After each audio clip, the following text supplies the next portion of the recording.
watching your pod hoppers. This channel is all about making life fun, so that's what we're gonna do. Today we are going to walk through Galaxy's Edge. Star Wars Galaxy's Edge. Come on with us and see the land.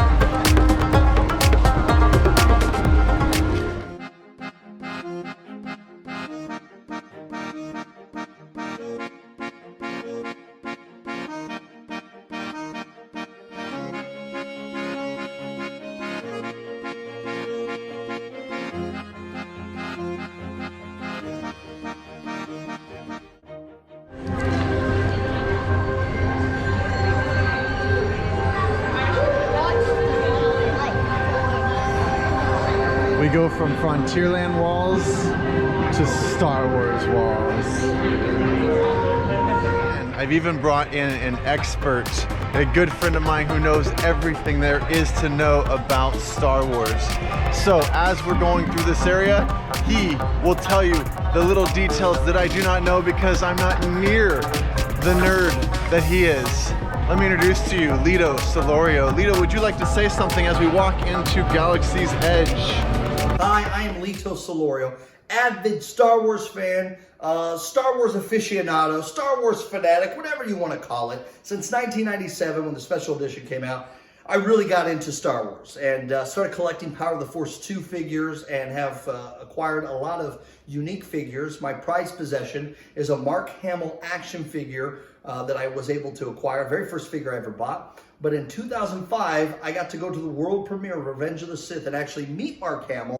He autographed it. Recently, I had a break-in and thought that they had stole that. Thank goodness they did not find it. And I had it, I tweeted it, and even Mark Hamill himself liked that the figure was not stolen. Now it's in a safe deposit box in Switzerland.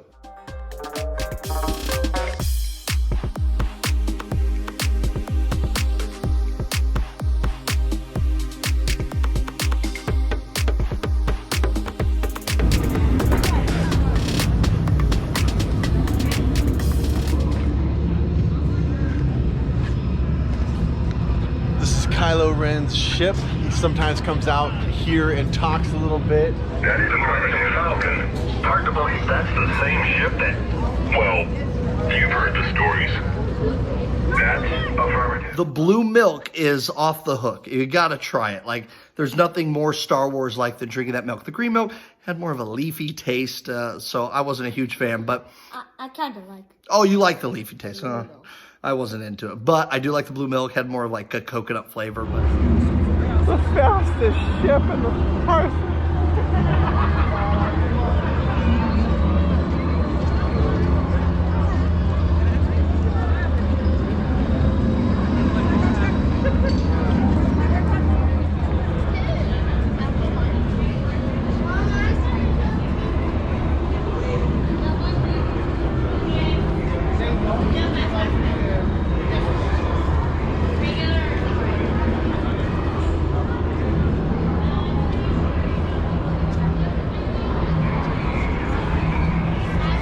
So here we are at the Millennium Falcon. Now the Millennium Falcon has a lot of history. Lito, could you tell us a little bit about that history? So the Millennium Falcon is actually a freighter ship. It has that kind of indentation in the front because it will actually carry items. Now recently the Solo films have kind of revealed that there was more to it in the front, but we also know throughout the Star Wars lore that the Star Wars Millennium Falcon actually would carry, let me show you a couple quick pictures of this, how it would move ships, and the reason that the cockpit is off to the side so that it can kind of gauge the distance in which it is dropping a load off. That's your Star Wars fact for the moment. So standby right now is 55 minutes, but they do have single rider. Single rider works pretty well on this ride because there's 6 seats and most people don't travel in 6. Let's see how long it takes to get on the ride in single rider.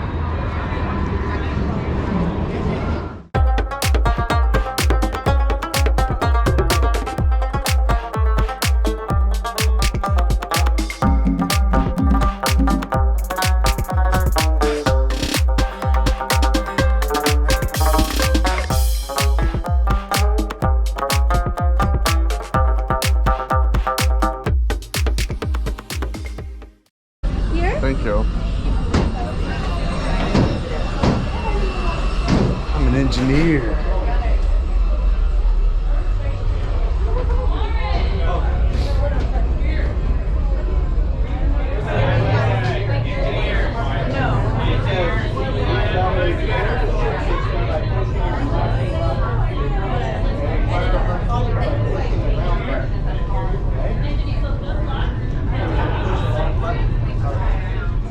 So here we are on the Millennium Falcon waiting for our turn. Once they call our color, we go in. They just did white, I think we're next.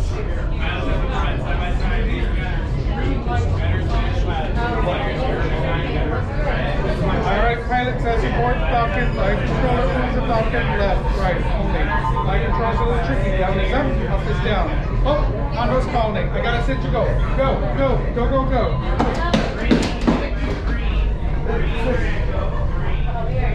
Welcome, welcome, right this way, my friends. Come closer, come closer. You're back. I did not think I would see you again after the incident. You're brave. If you'd like to see inside Docking Bay 7, which is the restaurant, we have a video of it here. Run. If you'd like to see inside Millennium Falcon Smuggler's Run and the ride from start to finish, it's the same video, so enjoy.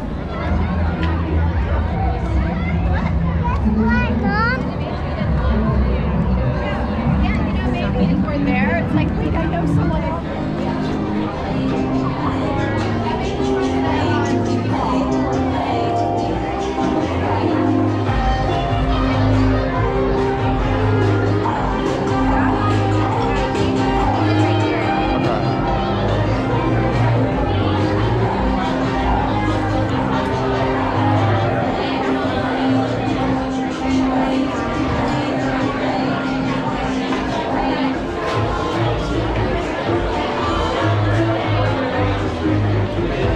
That tune is a favorite here on Batuu, or at least that's what they tell me.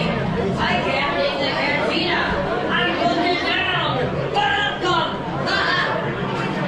Youngins, hold up your mouths for your favorite drinking song. No one to aspire.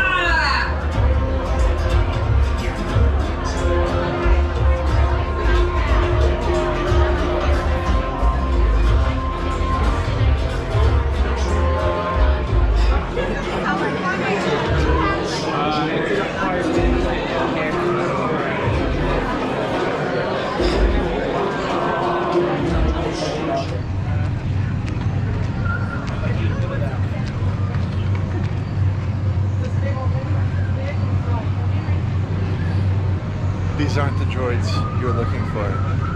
That's right, you have to sit in line if you're here.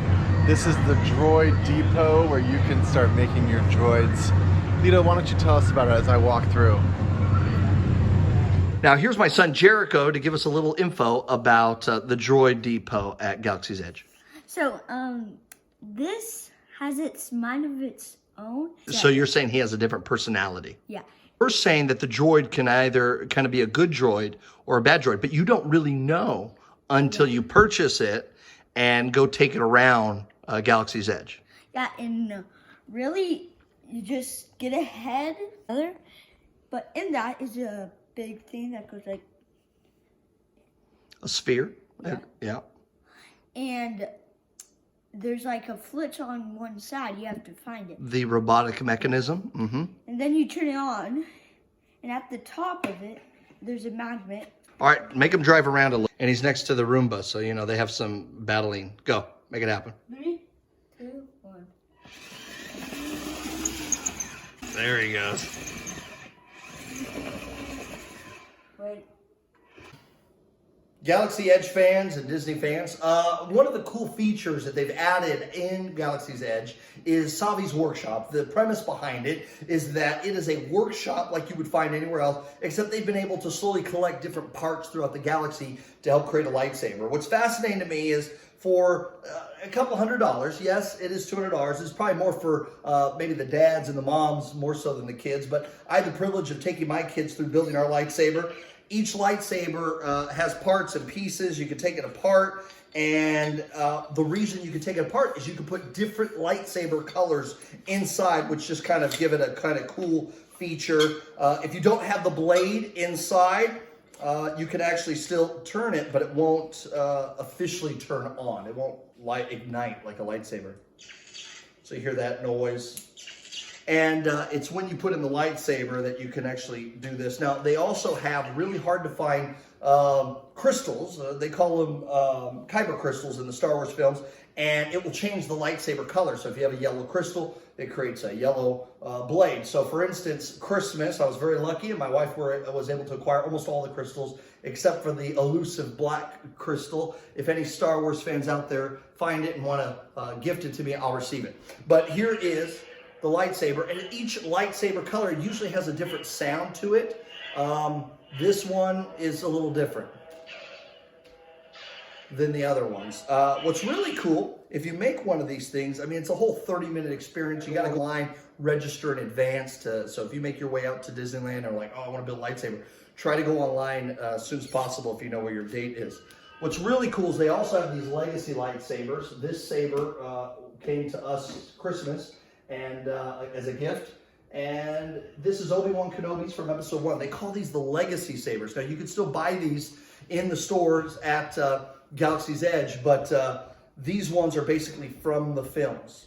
And you could still take a blade that you get from somebody's workshop. You don't have to buy another blade unless you want to, fight with your siblings or family members. And you take that blade in, and then the blade itself will be the different color. So you got the blue lightsaber.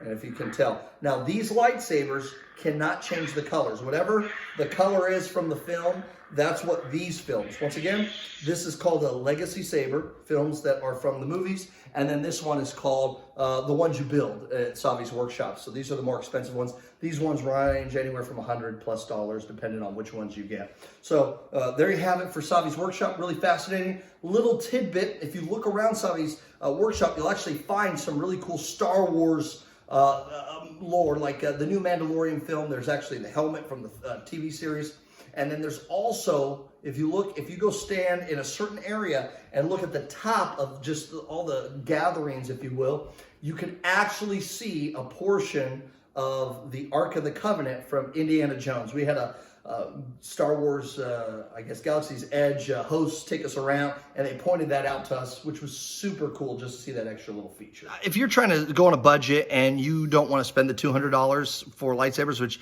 we were saving up for a year for this trip, so I totally understand, I would encourage you, if you have young kids, go take them to Tomorrowland. They have a whole section where you can build lightsabers together. It's smaller, it's less, I want to say, epic in regards to just what they do. They have like Yoda speaking to you and while you're building your lightsaber with your the expensive ones. But I think it was only like $25 to make a lightsaber with a kid, and they had some bigger ones as well. All right, everybody, this is Lito and Jericho.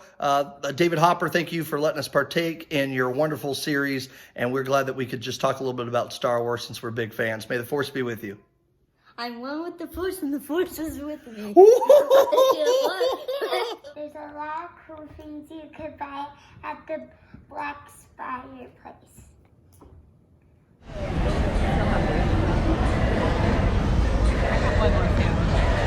This is Rancho Roasters, really good food place.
This part of Galaxy's Edge is where you move into the Rise of the Resistance ride.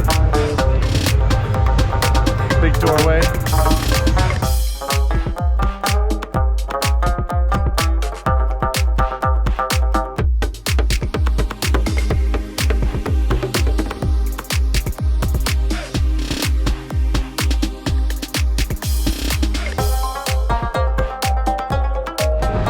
was Star Wars Galaxy's Edge. I hope you had as much fun as we did. That land is spectacular from start to finish. Every detail is awesome. Thanks for watching.